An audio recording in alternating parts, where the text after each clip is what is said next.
with a brand new take on Dune coming soon. See, it rhymes. Yeah? I thought I would revisit David Lynch's film, which for the most part was my only exposure to Dune. And much to my complete embarrassment, I still have yet to read any of the books. Boy, I tell you, there's a lot of stuff on the back burner, you know, and where does the time go? But I had some amount of fondness for the film, despite its many flaws. And the film, it's the whole production and everything, and with David Lynch and all that, became its own story. And should you run into Mr. Lynch, don't ever bring it up. But it's one of those things that took on a life of its own, and is an even more fascinating story than the end result and all of that. But anyway, so I decided to rewatch it on HBO Max, and I have yet to see the Sci-Fi Channel version, which I've heard people talk about it, and you know, and for a sci-fi production, it's not bad, you know. Some elements to it is pretty good, but so hopefully I can get into that. I doubt that I'll have time to get to it before I see the new film. So that being said, I've heard an awful lot of Dune and its concepts and whatnot, and I often see the influences from it on the rest of science fiction and what have you.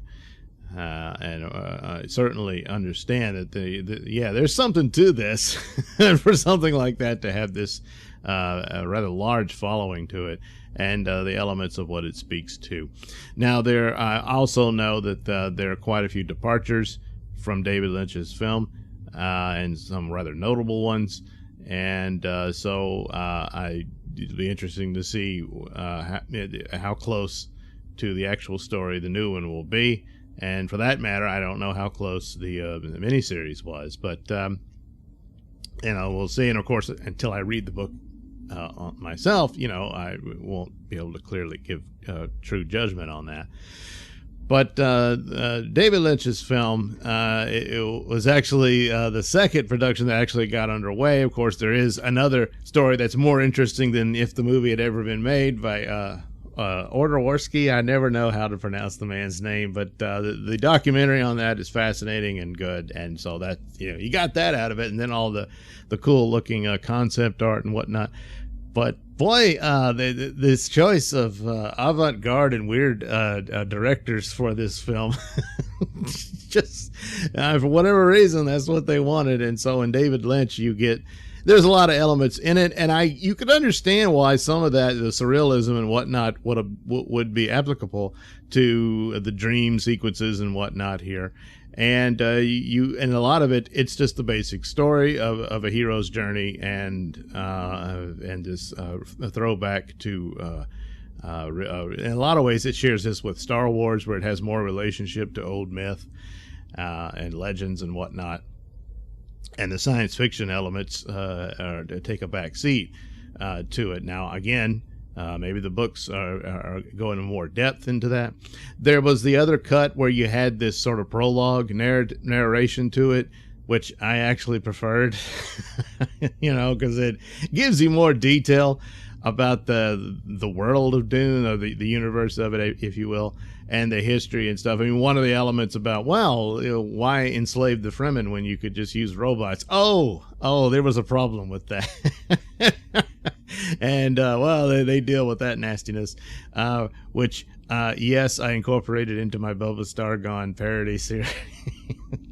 And I'll get to that in a later show. But it fleshed it out, but it's also evidence of the problem of the film itself, even without that, and that there's an awful lot of just tell rather than show. And it's like the movie, it goes over 2 hours, but still it's not enough time to tell everything. So the opening parts are pretty good. You've got the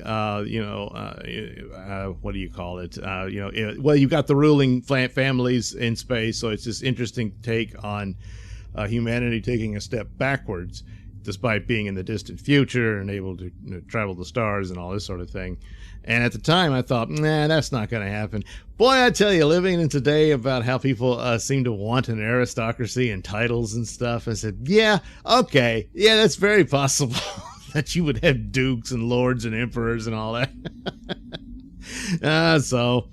What are you going to do? And the visuals are in the sets, and in some instances are pretty good and interesting and unique unto itself, and it plays up into this sort of, old European families battling for power type elements that are within the story and the rivalries between them. And so you basically have the two families, the Harkonnens and the Atreides. The Atreides are the good guys, the Harkonnens are nasty people. And the Harkonnens used to rule the planet Arrakis, better known as DUNE, which is the source of the spice melange. And the spice is everything, and it must flow. Which is, the spice is, again, where DUNE comes, or at least in how the film depicts it, where spice is almost like magic, and it provides the power for them to fold space, and it also creates these other powers that the Bene Gesserit, which is these like super nuns, if you will, who can read minds and all this stuff and see the future and whatnot, and it creates this new religion amongst this world, and they're manipulating things. You get the emphasis of that, or the hint of it rather, without the emphasis, elements of it, and you catch it, and you should understand it just by seeing it, but you don't really get the full story, I'm sure. Dune's a long-winded saga, so how would you fit all that in one movie and all that? But it's like the opening half is pretty good. The fall of Atreides, where Duke Leto, is ultimately killed, and his son and mistress, according to the movie, they were never married, and he regrets that he didn't, and all that sort of stuff. And they escape, and of course, Paul is destined to become the leader of the Fremen, to overthrow the Harkonnens and take control of DUNE. Now, the Fremen have this belief of a prophecy, and Paul appears to fulfill that. Now, there's a lot of things and elements in there that is a self-fulfilling one, in that his mother, who was a member of the Bene Gesserit, was forbidden to bear sons, but she does. So this breaks the rules, and now he's special because he's got some of that Bene Gesserit juice running through him. And that makes him different, because there's never been men like that. And he meets all the qualifications of this prophecy, which I'm guessing the guild and the super being, obviously with the super being's powers, boy, I tell you, the evolutionary scale for that guy, be careful what you wish for. I mean, the price of ultimate godlike power turns you in that thing. Oh, well.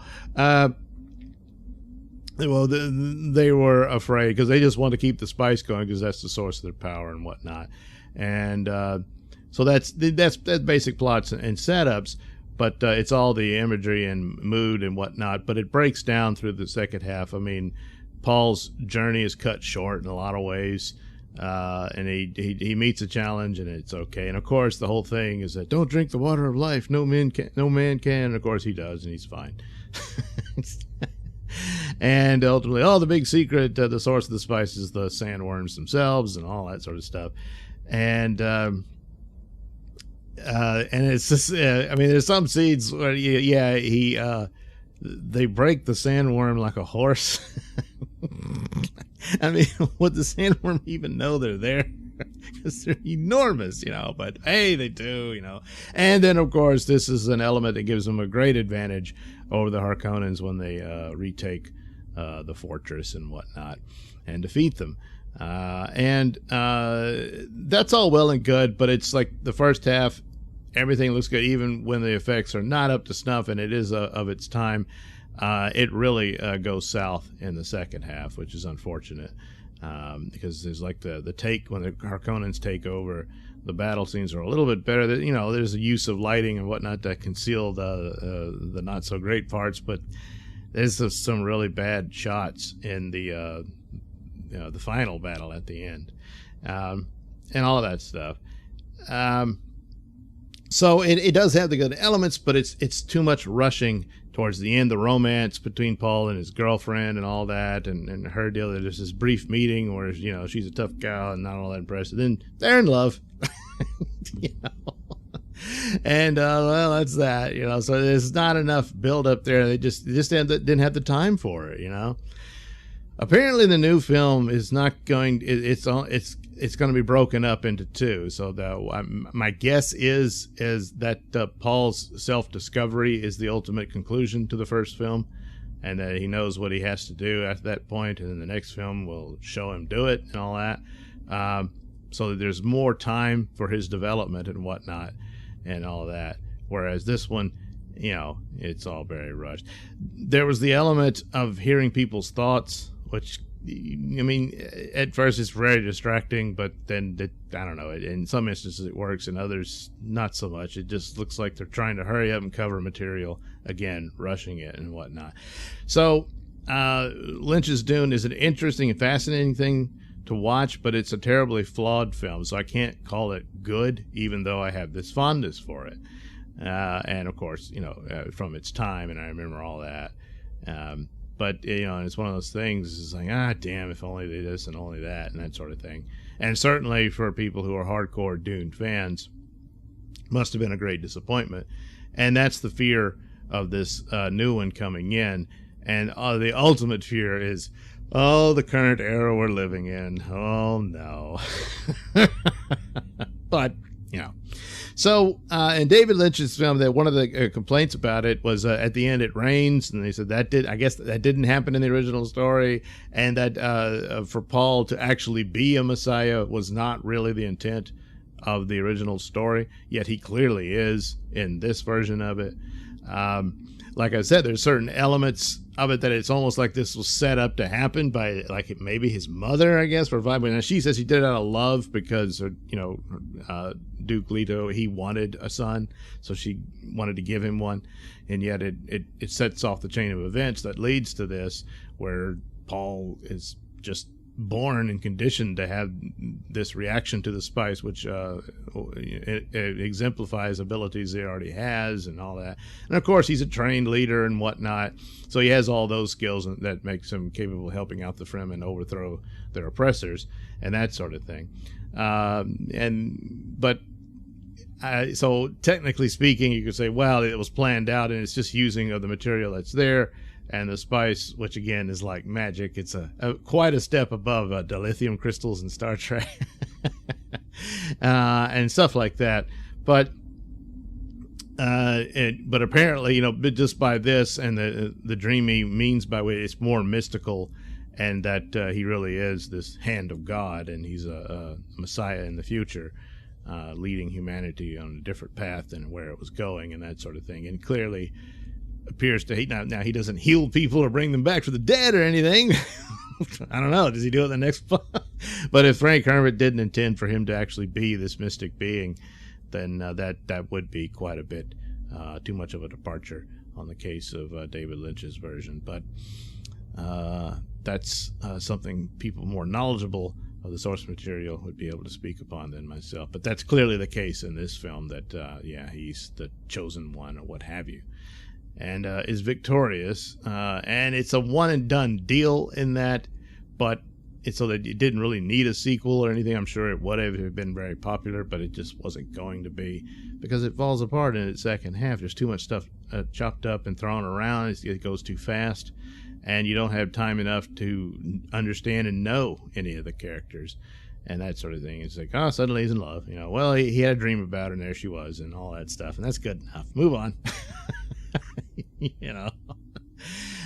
So yeah, you show a bunch of stuff, and then bam, bam, bam, bam, bam, bam, bam, bam, bam, we win, the end. You know, that was a bit of a problem for it, and probably the biggest one, besides the special effects not being so flashy and compared to Star Wars and stuff like that, which is troublesome. But more to the point is how the story unfolded and how it was treated in that film, and it fizzles, and that's too bad. But anyway, there it goes. A very flawed film, but a special fondness for me. So we'll see what comes for Dune with the new film, and hopefully I can get some time to check out the miniseries and see how that pans out. Thanks for watching and listening. Say, while you're still here, why not like and subscribe and share with your many friends? Yes. Also, check out my mini stores in the link description below. Yes, where you can get t-shirts, hats, mugs, all those goodies with my artwork on them. Oh, yeah. And head over to indieplanet.com and pick up a copy of my comic book, Night Night. Oh, yeah. You can also catch me at my podcast, Mr Nailsin Show, on RadioMisfits.com. And you can also watch my videos on BitChute.com and now on Rumble.com. Oh, my goodness. So many places to watch me and my stuff. Oh, yeah. And if that's not enough for you, well, you can follow me on many social media platforms and say hi to your old pal, Mr. Nailsin.